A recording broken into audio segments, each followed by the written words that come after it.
Maka penyebab-penyebab yang bervariasi itu menyebabkan orang akhirnya ikut akidah dari orang tuanya, ikut akidah dari gurunya, ikut akidah dari tetua-tetua kampungnya, dari orang kebiasaan yang ada di kampungnya.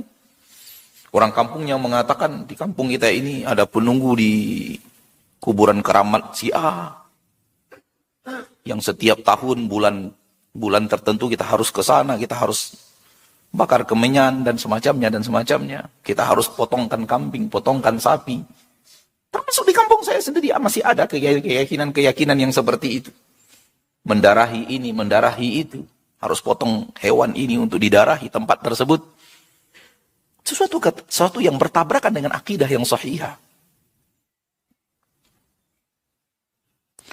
Namun, kita tidak mengikutinya bukan karena kebencian, tapi karena tidak bisa kita satukan antara mengikuti itu dengan ketaatan kepada Allah dan Rasulnya.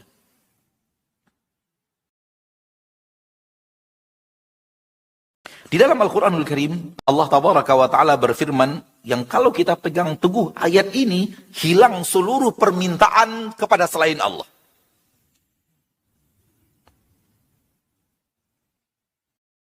Di dalam Al-Quran surat Fatir, di akhir ayat yang ke-13 dan di awal ayat yang ke-14.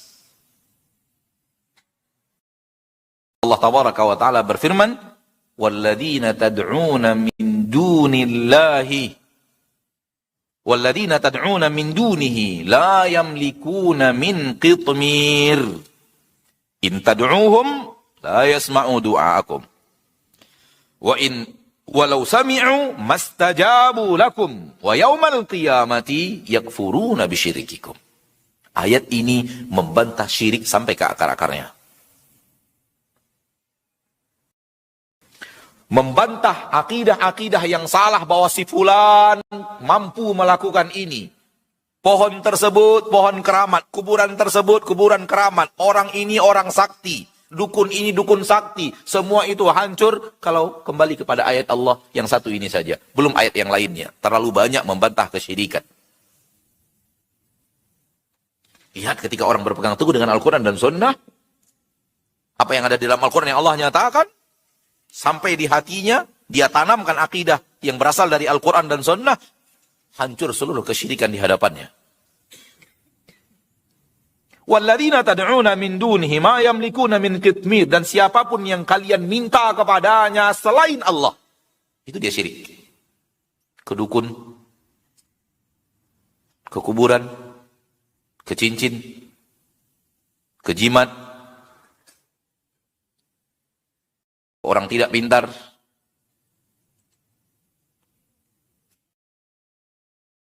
Siapapun yang kalian seru selain Allah. Hanya Allah yang tidak. Selain Allah, ini keadaannya. Ma yamlikuna min qitmir. Mereka tidak bisa memiliki apapun walau hanya qitmir. Apa itu qitmir? Pernah makan kurma? Pernah makan kurma? Pembungkus kurma di dalam atau di luar atau di dalam? Pembungkusnya di luar atau di dalam? Di dalam malah. Salah satu perbedaan kurma dengan yang lain. Buah-buah yang lain pembungkusnya di luar. Kurma enggak, luarnya terbuka, yang ada bungkusnya di dalam. Justru yang dibungkus adalah bijinya, ya atau tidak? Nah, bungkus biji itulah qitmir.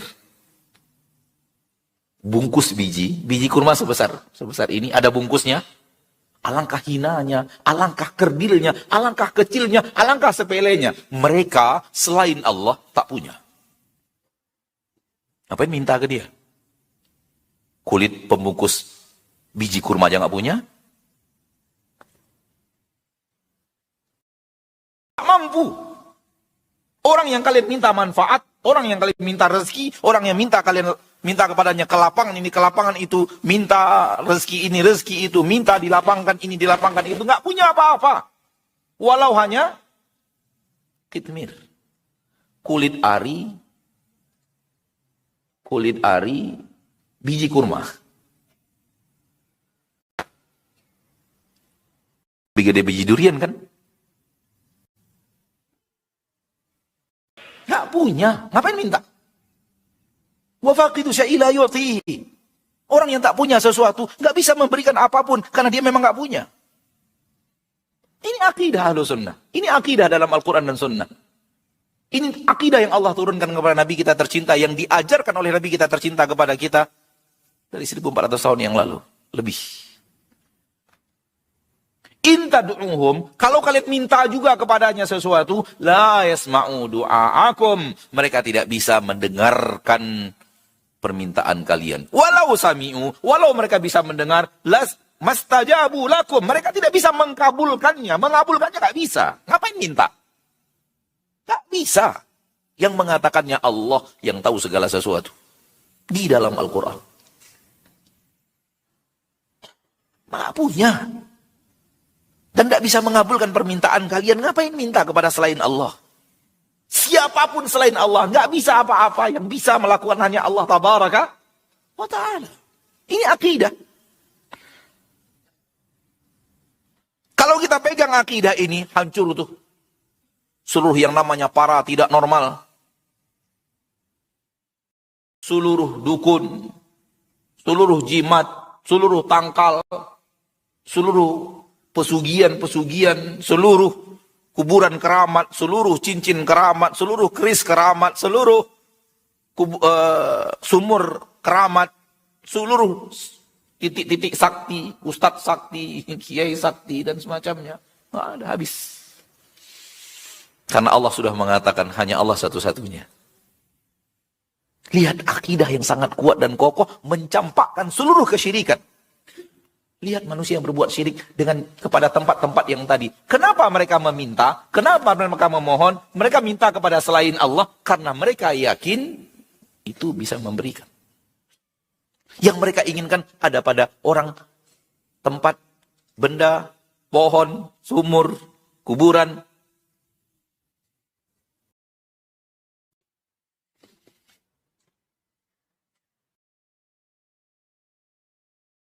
Masuk, mungkin orang yang dianggap orang soleh. Dianggap orang soleh. Soal soleh tidak soleh, di sisi Allah ilmunya. Tapi sudah kadang diyakini lebih daripada sekedar orang soleh. Bahkan diyakini wali Allah.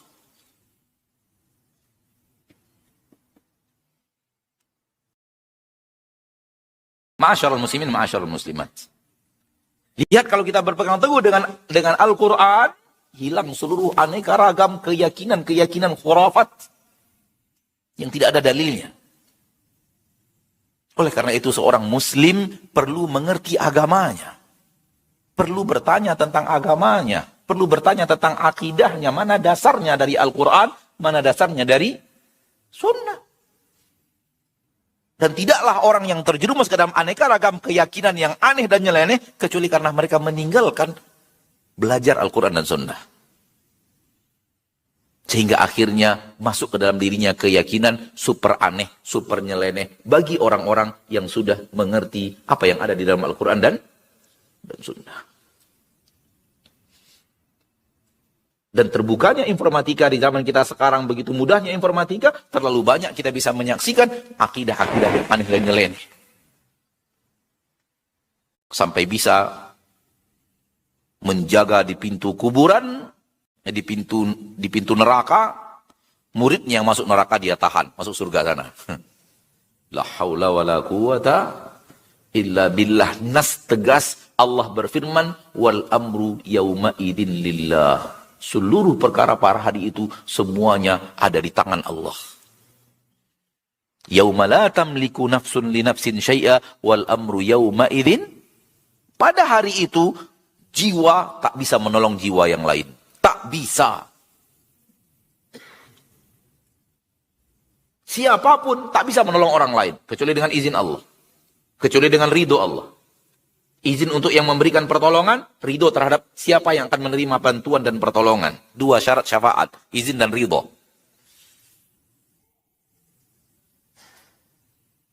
Man dzalladzi yashfa'u illa bi'idnih, izin untuk yang memberikan syafaat. Wala yashfa'una illa liman irtadha, ridho untuk yang menerima syariat, yang menerima syafaat.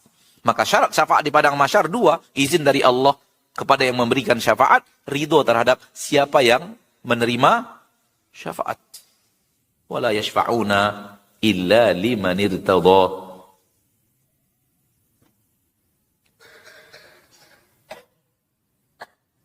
Wa kam min malakin fis samawati wal ardi la tughni syafa'atuhum syai'an illa min ba'di ayyadzanallahu liman yasha'u wa yarda. Dalam satu ayat dikumpulkan izin dan ridho.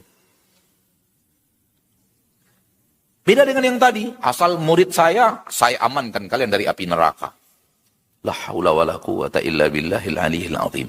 Bertabrakan 180 derajat dengan Al-Qur'anul Karim.